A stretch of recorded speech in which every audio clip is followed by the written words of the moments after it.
What's going on, guys? Kyle over at Elite Edge Gym here, and today we're going to talk about rows. We're going to talk specifically about dumbbell rows, but a lot of the information and the cues that I'm going to give you in this video can also be used towards doing our basic barbell rows, which will oftentimes be showcased as the advanced option for dumbbell rows as our novice option, okay?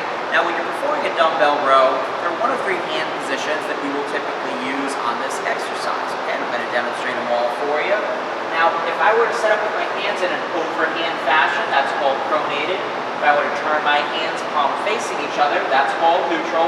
And if I were to turn my hands palms facing out, that would be called a supinated position, okay? But it's going to explain which hand position you're going to be using. If you don't see a hand position on your workout, the default option is going to be a pronated position. Now, when I'm performing a dumbbell or a barbell row, first cue that you really want to use with your clients is maintain a neutral spine at all times, okay? And the way in which I'm going to do that to start off with is I'm going to distribute my weight back towards the heels of my feet, push my butt back, keep my back nice and straight, shoulders stay back, and lats stay engaged the entire time. So I hinge back, get good tension on my hamstrings, and from here I'm in a good dumbbell row position. Notice knees aren't too far forward, back isn't rounded over like that, okay? Now from here, I'm going to row in towards my belly button, squeeze my lats at the very top, and then bring those weights back down. Same is going to go for a neutral position.